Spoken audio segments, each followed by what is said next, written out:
સુરતમાં નવી સિવિલ હોસ્પિટલમાં સ્લેબના પોપડા પડ્યા। જર્જરિત બિલ્ડિંગમાં હોસ્પિટલના બીજા માળે સર્જરી વોર્ડની અંદર આ પોપડા પડતા દર્દીઓને હાલાકી ભોગવવાનો વારો આવ્યો। સદનસીબે ઘટના સ્થળે દર્દી કે તબીબ ન હોવાથી મોટી દુર્ઘટના અહીંયા ટળી છે। ઘટના બાદ વોર્ડમાં ફરજ બજાવતા કર્મચારીઓ અને તબીબોના જીવ તાળવે ચોંટ્યા। મહત્વનું છે કે નવી સિવિલ હોસ્પિટલની જૂની બિલ્ડિંગ જર્જરિત હોવાથી અવારનવાર છતમાંથી પોપડા પડે છે, ત્યારે બિલ્ડિંગના સમારકામની માંગ ઉઠી રહી છે।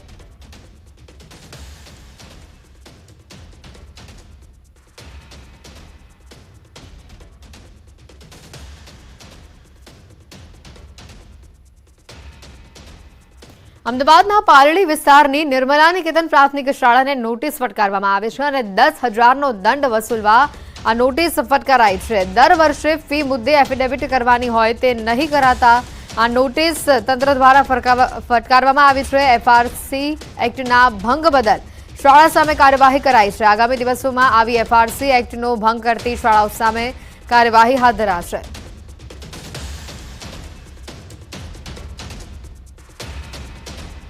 પણ અંતિમ જે તારીખ છે 31 ઓક્ટોબર હોય। કોઈપણ શાળાએ ફી વધારો ન કરવાનો હોય તો પણ તેમને એફિડેવિટ જે છે એ કરવી એફઆરસી એક્ટ પ્રમાણે ફરજિયાત છે।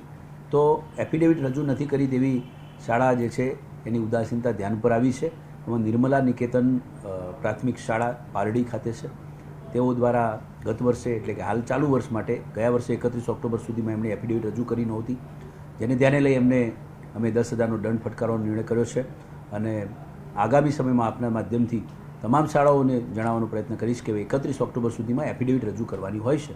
જો એફિડેવિટ રજૂ નહીં કરવામાં આવે તો એફઆરસી સાથે કમિટી જે છે એમાં તમામ સભ્યો સાથે સંકલન કરી એફઆરસીમાં આ પ્રકરણો મૂકવામાં આવશે અને આગામી સમયમાં દંડનીય કાર્યવાહી કરવામાં આવશે।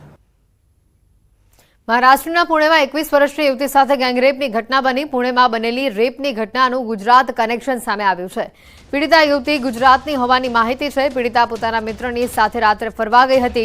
3 યુવકોએ પીડિતા સાથે ગેંગરેપ કર્યું। પીડિત યુવતીના મિત્રને માર માર્યો। 3 યુવકો ગેંગરેપ બાદ ભાગી ગયા। યુવતીને મોડી રાત્રે હોસ્પિટલ ખસેડાઈ હતી। હોસ્પિટલમાં યુવતીની સારવાર હાલ ચાલી રહી છે।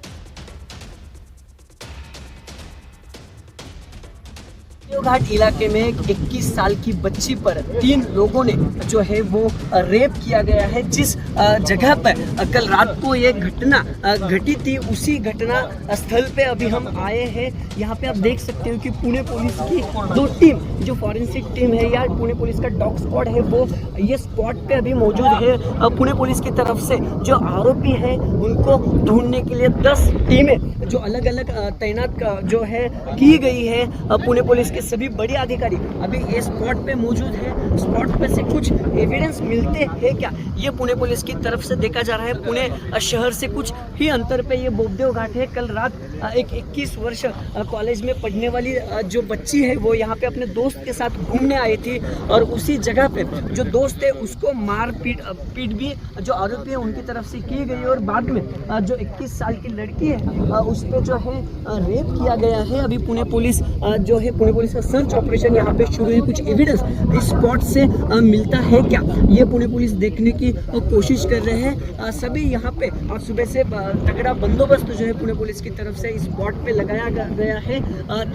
टोटल 3 आरोपी है जिनकी जानकारी पुणे पुलिस को मिली है और उनको ढूंढने के लिए पुणे पुलिस की ओर से 10 टीमें जो है वो पूरे शहर में भेज दी गई है। जो इस इलाके के सीसीटीवी है वो भी पुणे पुलिस की तरफ से चेक किए जा रहे हैं और जहां पे कल रात को ये दर्दनाक हादसा हुआ वहां पे अभी पुणे पुलिस की फॉरेंसिक टीम और डॉग की टीम है वो यहाँ पे पहुंची हुई नजर आ रही है। ગીર સોમનાથમાં ડિમોલિશનનો મુદ્દો સુપ્રીમ કોર્ટ ખાતે હવે પહોંચ્યો। ડિમોલિશન મામલે સુપ્રીમ કોર્ટમાં કન્ટેમ્પ્ટ પિટિશન દાખલ કરવામાં આવી।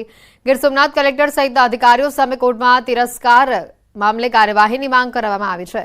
સુપ્રીમ કોર્ટે રાજ્ય સરકારની કાર્યવાહી પર રોકનો ઇનકાર કર્યો। ગુજરાત સરકારને જવાબ રજૂ કરવા પણ સુપ્રીમ કોર્ટે વાત કહી છે। ગુજરાત સરકારને જવાબ રજૂ કરવા દો।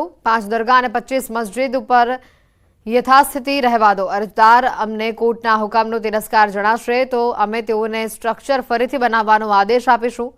સાથે સોલિસિટર જનરલ તુષાર મહેતાએ જવાબ રજૂ કરવા માટે પણ જણાવ્યું છે।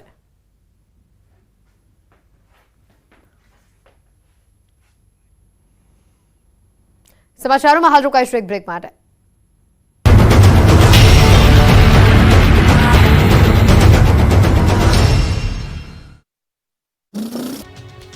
સુરતના ભાગલ વિસ્તારમાં મેટ્રોની કામગીરી છેલ્લા ઘણા સમયથી ચાલી રહી છે, જેના કારણે વેપારીઓમાં રોજગારી ઉપર ખૂબ જ મોટી અસર થઈ રહી છે. વેપારીઓના વળતરના મુદ્દે આજે મોટી સંખ્યામાં વેપારીઓ દ્વારા વિરોધ પ્રદર્શન કરવામાં આવ્યું. મોટી સંખ્યામાં વેપારીઓ એકત્ર થયા અને બેનર સાથે વિરોધ નોંધાવ્યો. મેટ્રોના કોન્ટ્રાક્ટરોએ દુકાનદારો સાથે વિશ્વાસઘાત કર્યો હોવાના આક્ષેપ કર્યા. તેઓએ માંગ કરી હતી કે સંપૂર્ણ રોડ ખુલ્લો કરી આપવામાં આવે અથવા નક્કી થયેલું વળતર ચૂકવી આપવામાં આવે. મેટ્રો વિભાગ દ્વારા જ્યારે વેપારીઓ સાથે બેઠક કરવામાં આવી હતી ત્યારે તેમણે આશ્વાસન આપ્યું હતું કે 10 મહિનાની અંદર આ સમગ્ર કામગીરી છે જે રસ્તાની તે પૂર્ણ થઈ જશે. આ વાતને 19 મહિના થઈ ગયા છે, છતાં પણ કોઈ કામગીરી સંપૂર્ણ રીતે પૂર્ણ ન થતા વેપારીઓની સ્થિતિ ખૂબ જ ખરાબ થઈ ગઈ છે. હવે મેટ્રોના અધિકારીઓ પોતાની વાત ઉપર અડગ રહ્યા નથી અને તેઓ હજી રસ્તો ખુલ્લો કરી આપતા નથી. એટલું જ નહીં, જે વળતર છે તે પણ આપવાની સ્પષ્ટતા સાથે ના પાડી દીધા વેપારીઓએ વિશ્વાસઘાતના બેનર સાથે વિરોધ પ્રદર્શન કર્યું. મહારાષ્ટ્ર સરકાર દ્વારા ગૌમાતાને રાષ્ટ્રીય માતા તરીકે જાહેર કરવામાં આવી છે, જે બાદ ગુજરાતમાં પણ ગૌમાતાને રાષ્ટ્રમાતા જાહેર કરવામાં આવે તેવી માંગ ઉઠી છે. સુરતના માલધારી સમાજ સહિત વિવિધ હિન્દુ સંગઠનો દ્વારા જિલ્લા કોંગ્રેસ સમિતિની આગેવાની હેઠળ જિલ્લા કલેક્ટરને લેખિતમાં આવેદનપત્ર પાઠવવામાં આવ્યું. સુરત જિલ્લા કલેક્ટર કચેરી ખાતે માલધારીઓ મોરચો લઈને આવ્યા હતા. ગૌમાતાને રાષ્ટ્રમાતા જાહેર કરવાની માંગ સાથે નારેબાજી અને સૂત્રોચ્ચાર કરવામાં આવ્યા હતા. કતલખાના બંધ કરવાની માંગ પણ કરવામાં આવી હતી. વડોદરા તંત્રની મીઠી નજર હેઠળ ગ્રીન પ્લાન કંપનીએ દૂષિત પાણી છોડતા લોકોએ પાણી દેખાડ્યું છે. કંપનીની મનમાની સામે ગુજરાતના લોકોએ વિરોધ કર્યો. વડોદરાના સાવલી હાલોલ રોડ પર ગ્રીન પ્લાય કંપનીનો ગ્રામજનોએ જોરશોરથી વિરોધ કર્યો. આ કંપની દૂષિત પાણી જાહેર રસ્તાઓ અને સ્થાનિક નદીમાં ઠાલવી રહી છે.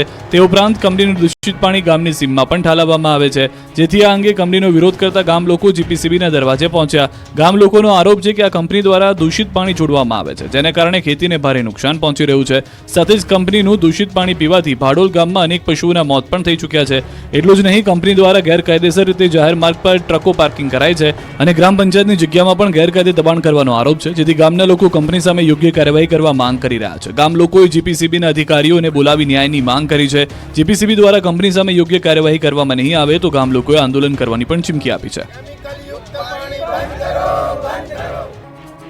વિરોધના દ્રશ્યો છે ગાંધીનગરના. રાજ્યભરના આદિવાસી ભીલ સમાજના લોકોએ ગાંધીનગર ગજવ્યું હતું. ગાંધીનગર સેક્ટર 10માં બિરસા મુંડા ભવન ખાતે આદિવાસી સમાજના લોકો એકત્ર થયા હતા. મોટી સંખ્યામાં આદિવાસી ભીલ સમાજના લોકો એકત્ર થઈને વિરોધ પ્રદર્શન કર્યું. વિવિધ પ્રશ્નોને લઈને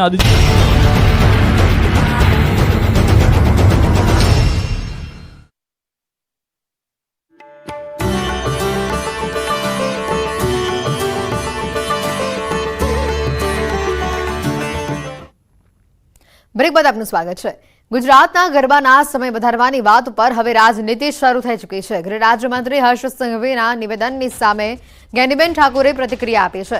ગાંધીનગરમાં એક ગરબા આયોજનમાં હાજરી આપવા આવેલા સંઘવીએ કહ્યું કે 5 વાગ્યા સુધી ગરબા રમવાની વાતથી કેટલાકના પેટમાં દુખવા લાગ્યું છે. તો શું ગુજરાતમાં નહીં તો પાકિસ્તાનમાં ગરબા રમવા તેવો સવાલ પણ તેમણે કર્યો. સાથે ઉમેર્યું કે ગત વર્ષે પણ મોડા સુધી ગરબા રમ્યા હતા. ફાસ્ટ મ્યુઝિક પર નહીં, માની આરાધના માટે ગરબા રમાય છે એમ કહીને તેમણે ઉમેર્યું કે નાના વેપારીઓ માટે પણ છૂટ અપાઈ છે. આ તરફ બનાસકાંઠા કોંગ્રેસ સાંસદ જ્ઞાનીબેન ઠાકોરે પણ જવાબ આપ્યો. તેમણે કહ્યું કે ગુજરાતમાં 12 વાગ્યા સુધી ગરબા યોજવા બરાબર હતું. 5 વાગ્યા સુધીની છૂટની વાત ઉપર જ્ઞાનીબેને કહ્યું કે ગૃહ ખાતું કાયદો વ્યવસ્થા જાળવવા સક્ષમ નથી. પણ આ તમે 5 વાગ્યાનો